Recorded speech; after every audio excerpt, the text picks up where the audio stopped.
سندربن جنگل میں ٹھنڈ کا موسم چل رہا تھا۔ سارے پنچھی ٹھنڈ سے بچنے کے لیے اپنے اپنے گھروں میں چھپے ہوئے تھے۔ اسی جنگل میں رانو چڑیا اپنی بیٹی ٹنی کے ساتھ رہتی تھی۔ مجھے پتا ہے ٹنی بیٹی کہ تمہیں ٹھنڈ لگ رہی ہے۔ میں پورا دن کوی میڈم کے پاس کام کرتی ہوں، لیکن سارے پیسے گھر کے راشن میں ہی ختم ہو جاتے ہیں اور بعد میں ضرورت کا سامان خریدنے کے لیے بھی ایک بھی پیسہ نہیں ہوتا۔ کوئی بات نہیں اماں، آپ کو لیٹ ہو رہا ہوگا، اس لیے آپ ابھی کام پر چلے جائیے۔ رانو چڑیا کوی کے یہاں بیکری پر کام کرتی ہے۔ وہ کوی اتنی چالاک تھی کہ بیکری کے کام کے ساتھ ساتھ اپنے گھر کا کام بھی کروا لیتی تھی اور کوئی پیسے بھی نہیں دیتی تھی۔ گوری کوی بہت ہی چالاک کوی تھی۔ وہ ہمیشہ سب کو پریشان ہی کرتی رہتی تھی۔ اوہ ہو، دیکھو تو صحیح، رانو مہارانی آ گئی ہے۔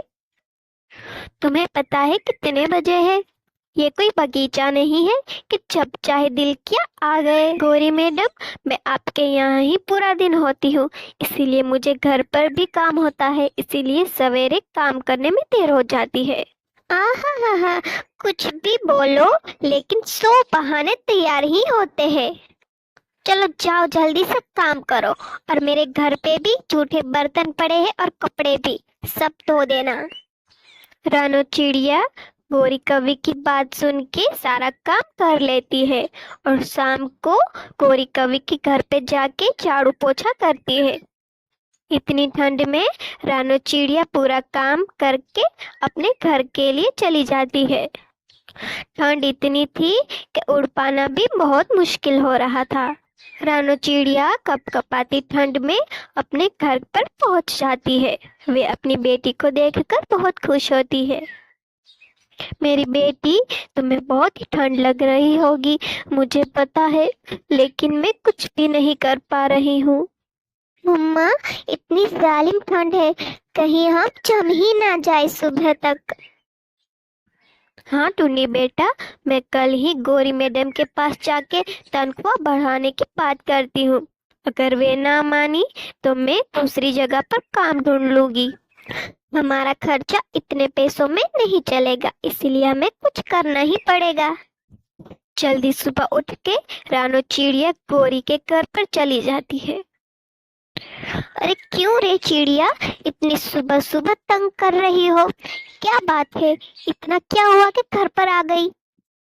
گوری میڈم جی، آپ کو تو معلوم ہی ہے ہمارے حالات کیا ہے۔ اتنی ٹھنڈ میں ہمارے پاس ایک بھی گرم کپڑا نہیں ہے۔